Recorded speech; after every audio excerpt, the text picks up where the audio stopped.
Existen muchísimas cosas que podrían hacer que nos sintiéramos frustrados con el mundo, en particular cuando miramos hacia el cine mexicano y nos percatamos de que los títulos que están produciendo son cada vez menos originales y se acercan más al sincretismo que a una influencia positiva mexicana.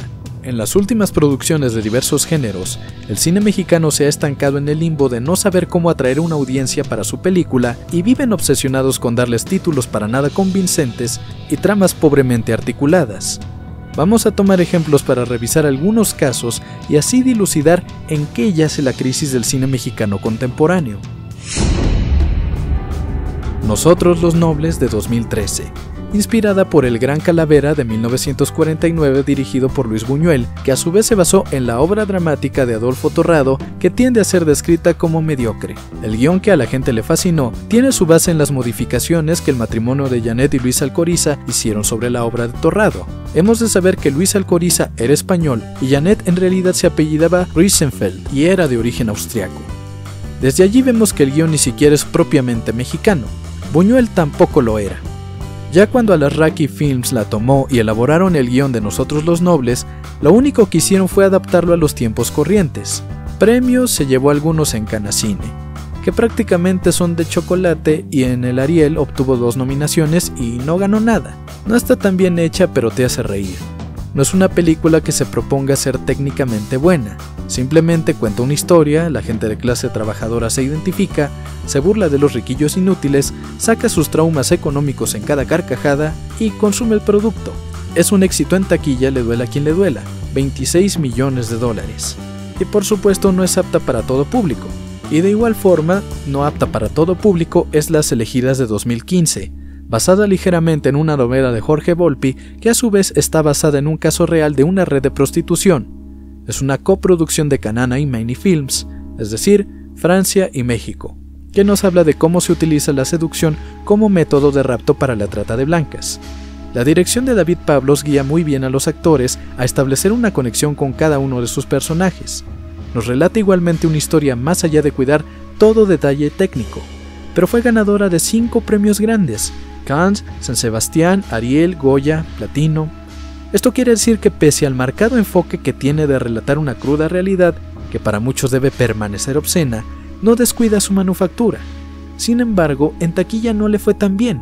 Apenas superaron los 800,000 pesos, menos de lo que El Escorpión Dorado se llevó en 6 horas. Otro caso de este tipo es La Cuarta Compañía de 2016. Está basada en un caso real. Su guión fue revisado por grandes personajes como Vicente Leñero y los fundadores de la revista Proceso. Y es una coproducción con España en la que varias productoras como Ibermedia y Alebrije participaron.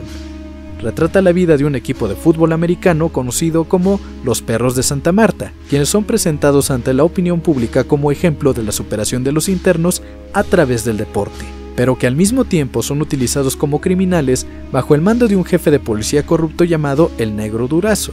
Premios: tuvo 10 Arieles. Taquilla: tuvieron 6.8 millones de pesos.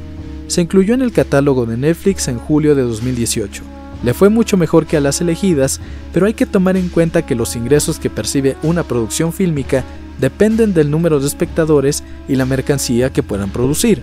Si contamos con que las ganancias deben dividirse entre todos los participantes, pues no resulta muy fructífero para un productor.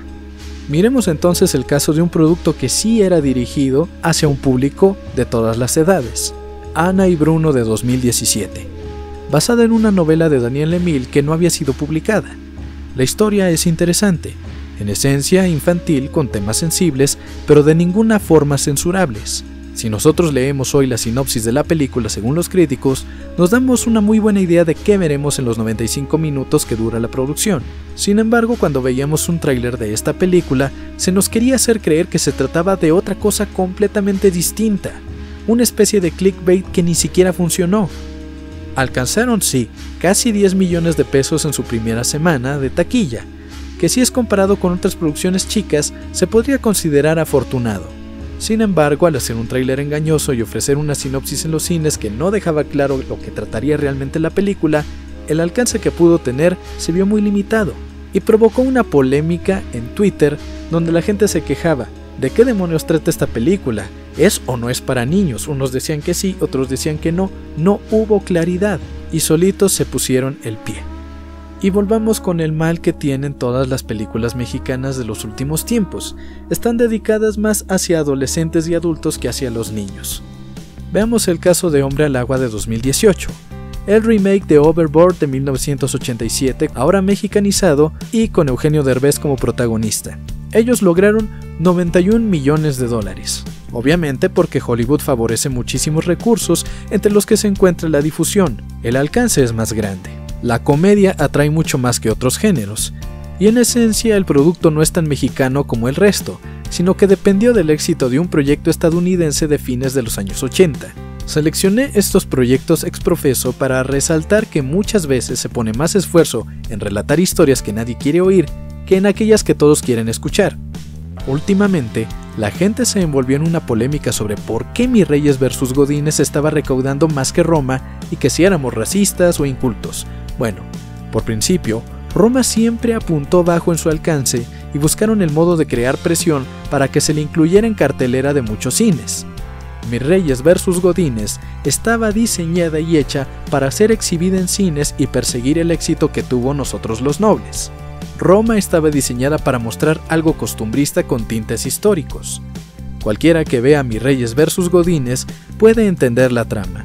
Para que el cine mexicano de calidad pueda prosperar, es necesario que se despegue del snobismo absurdo al que tanto se adhiere para legitimarse.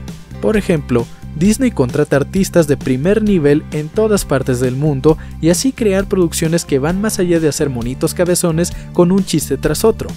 Producciones que cualquiera puede entender y disfrutar, y que al mismo tiempo muestran algo más que solo canciones. Contratan diseñadoras de moda que le digan a los animadores cómo debe caer determinado tipo de tela para que puedan reproducir su caída tal cual. Viajan a lugares del mundo para hacer un estudio etnográfico que dé la mayor veracidad posible a sus películas. Y pese a toda la información que recaban, muchas cosas se quedan fuera, con tal de conectar con la audiencia y hacer un buen guión. Pareciera que quienes se esfuerzan por hacer una buena película en México creen que si no hacen una consigna política o si no recuerdan un hecho histórico escalofriante, sus obras no tendrán valor. Denunciando cosas nadie aprende nada, solo se polarizan las opiniones y no hacen un cambio social. Tienen que dejar de hacer cine para universitarios. Punto. Si su propósito es hacer activismo, hagan un documental o no hagan nada. Es necesario que el cine mexicano comprenda que puede hablar de temas fuertes, sensibles, de opresión, de injusticia, de lo que quieran, sin necesidad de volverlo algo selecto, snob y excluyente, tanto de las clases, tanto de los intelectuales, tanto de los niños. El cine mexicano, si quiere aspirar a algo bueno, necesita que los buenos guionistas miren los intereses que tiene el público en general y creen una historia que les interese y que al mismo tiempo les permita decir lo que les interesa que el mundo escuche. Los niños podrían entender qué es un grupo paramilitar sin necesidad de mencionar el halconazo.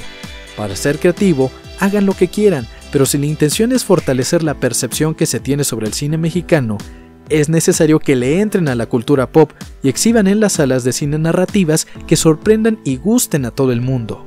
Entonces tendrían mejor recaudación en taquilla y podrían financiar otros proyectos buenos que seguirán ganando premios. Miren a Guillermo del Toro, porque él sí puede y ustedes no. Si te gustó el video, suscríbete. Recuerda que en Careo Lux Productions te queremos de nuestro lado.